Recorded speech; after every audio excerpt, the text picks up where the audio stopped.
71번째 광복절을 맞아 경남 곳곳에서도 위안부 할머니의 아픔을 보듬고 태극기를 흔들며 광복의 의미를 되새겼습니다. 독립운동가의 후손이 어려운 생활 속에서도 연금을 모은 돈을 기부해 대를 이은 나라 사랑의 본보기가 되고 있습니다. 창원과 함안을 가로지르는 광려천 산책로가 행정구역이 다르다는 이유로 중간에 끊겨 주민들이 불편을 겪고 있습니다. 조선 불황으로 다른 세수가 크게 줄어든 거제시에 담배 소비세만 50억 원이 늘었습니다. 안녕하십니까. 이어서 경남 소식입니다. 오늘 71번째 광복절을 맞아 경남 곳곳에서도 다양한 행사가 열렸습니다. 위안부 피해자 할머니의 아픔을 보듬기 위한 공연과 함께 한복을 입고 태극기를 흔들며 광복의 의미를 되새겼습니다. 보도에 박상현 기자입니다. 소녀상으로 변신한 한 배우가 굳은 표정으로 앉아있고 곧 그 뒤로 흥겨운 한마당 탈춤이 펼쳐집니다. 그리고 마지막, 창동 사거리에 대형 태극기가 펄럭입니다. 위안부 할머니의 아픔을 보듬자는 거리 공연입니다. 할머니들의 어떤 그런 보상받지 못한 삶을 좀 흥으로 이게 좀 풀어준다고 해야 되나? 우리의 굿 같은 개념이라고 보시면 돼요. 광복절 창동 골목에는 한복을 입고 태극기를 흔드는 사람들도 눈에 띄었습니다. 중릉 풍경도 예쁘니까는 친구들이랑 사진, 광복절이니까 한복도 입고 친구들이랑 추억 쌓을 겸 이쪽으로 오게 될 것 같아요. 경남 수목원을 찾았던 관람객들은 뜻밖의 선물을 받았습니다. 우리나라 꽃, 무궁화를 나눠주는 행사가 열린 겁니다. 저희 나라 국화이기도 하고 그런 면에서 이제 애국심도 좀 기를 수 있었고 그동안 잊고 있었던 나라에 대한 고마움이나 이런 것들도 알 수 있었던 좋은 기회였던 것 같습니다. 경남도청에서는 독립유공자 후손 등 600여 명이 모여 광복절 경축식이 열렸습니다. 일신의 안일보다 나라와 민족을 먼저 생각하는 선열들의 희생 정신을 이 나라의 근본 정신으로 다시 한번 일깨워야. 광복 71주년, 여전히 치유되지 않은 아픔과 나라 사랑의 의미를 다시 한번 되새기는 날이었습니다. KBS 뉴스 박상현입니다.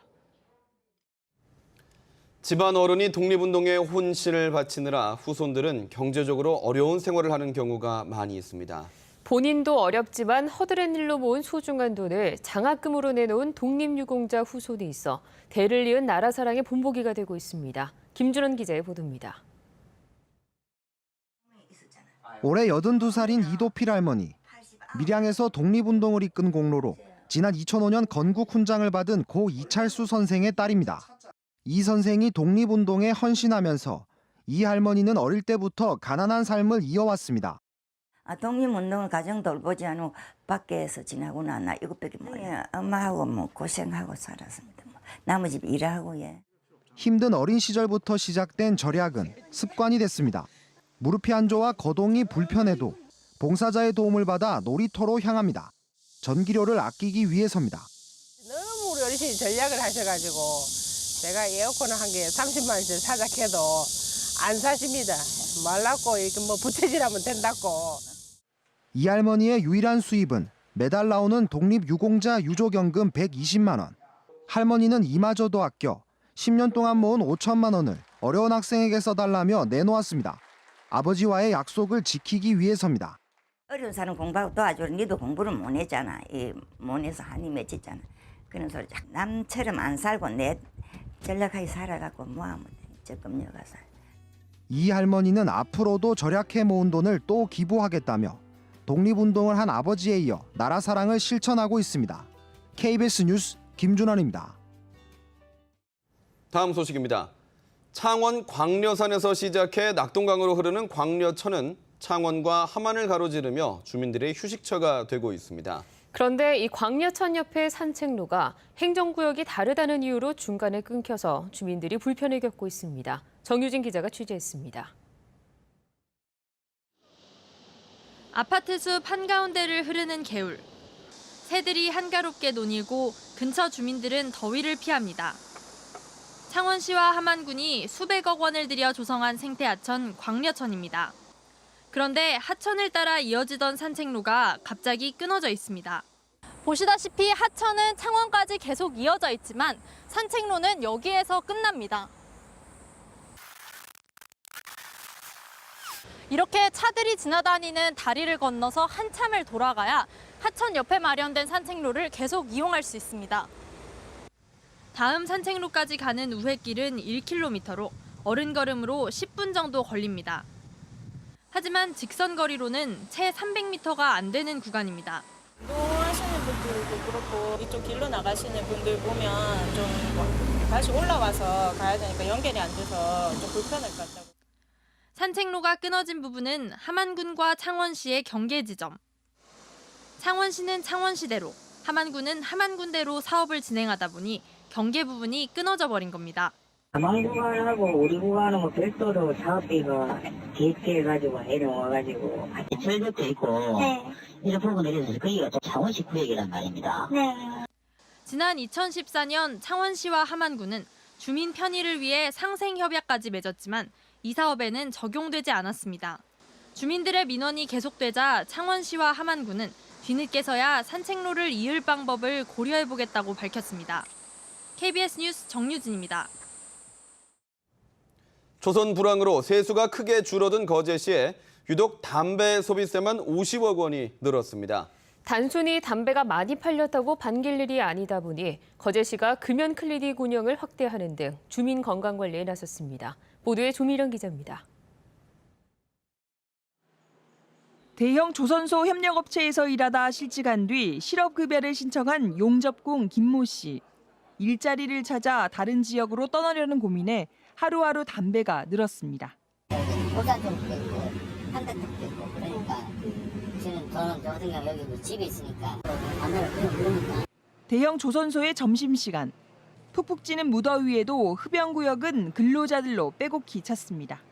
대게집을 찾기 힘들 때 담배를 한 대 피면 마음도 진정되고. 올 들어 1월부터 6월까지 거제 지역 담배 판매량은 1,559만 갑.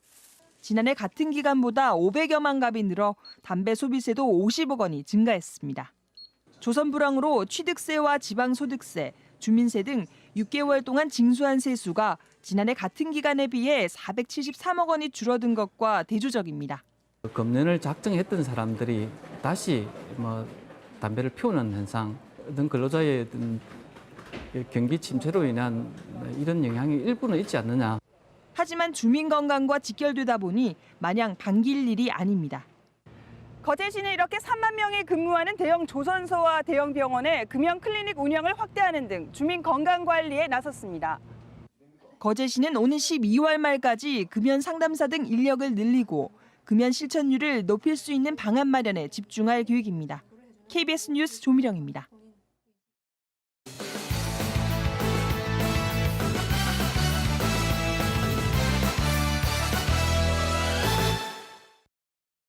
주요 단신입니다. 연이은 폭염으로 경남의 저수지 수량이 급격하게 줄어들어 가뭄 피해가 우려되고 있습니다. 한국농어촌공사는 경남 지역 550개 저수지의 평균 저소율은 60.8%로 가뭄 심각 수준인 50% 이하보다는 높지만 지난해 같은 기간 평균 저소율보다 낮은 데다 지난 한 달 사이 저소율이 21.6%포인트나 떨어지는 등 폭염으로 저수율이 계속 떨어질 것으로 전망했습니다. 경남에서는 하동군이 34.2%로 저수율이 가장 낮고 남해와 진주, 사천시 순으로 낮습니다. 기록적인 더위가 이어지면서 경상남도 교육청이 냉난방비를 추가 지원합니다. 도교육청은 전기요금 부담으로 냉난방기를 제한적으로 운영하는 고등학교의 부담을 덜어주기 위해 전기요금 8억 원을 지원한다고 밝혔습니다. 이번에 지원하는 전기요금은 학급수 15학급 미만은 300만 원, 15학급 이상은 500만 원을 지원할 예정입니다. 경남적 가계 대출이 올해 최대 증가폭을 기록했습니다. 한국은행 경남본부의 6월 여수신 동향을 보면 경남적 가계대출 잔액은 49조 3,700여 원으로 전달보다 6,900억 원이 늘어나 올해 최대 증가폭을 보였습니다. 증가한 대출을 보면 주택담보대출이 3,000억 원, 기타 가계대출이 3,800억 원을 차지했습니다. 더불어민주당 영남권 5개 시도당위원장 선출이 끝나면서 위원장들의 호선으로 결정되는 영남권 최고위원에 대한 물밑 경쟁이 치열해지고 있습니다. 더불어민주당 영남권 5개 시도당 위원장들은 이번 주 회동을 통해 영남권 시도당 협의체를 구성해 최고위원 인선 방안을 논의할 예정이며 최고위원 2년 임기를 경남과 부산, 울산, 그리고 대구, 경북이 1년씩 나눠 맡는 방안도 논의할 예정입니다. 한편 더불어민주당 영남권 5개 시도위원장은 부산을 제외하고는 모두 원외 인사가 선출됐습니다. 뇌물 혐의로 구속 기소된 식품의약품안전처 공무원에 대해 항소심도 실형을 선고했습니다. 창원지법 제2형사부는 뇌물수수와 전자정보법 위반 혐의로 구속 기소된 45살 홍모 씨에 대해 징역 1년과 벌금 2,700만 원, 추징금 850만 원을 선고했습니다. 홍 씨는 식약처 공무원으로 뇌물을 받고 또 식품 수입업자에게 정보를 넘겨준 혐의로 적발돼 2번 모두 실형을 선고받자 항소했습니다. 경남 소식이었습니다.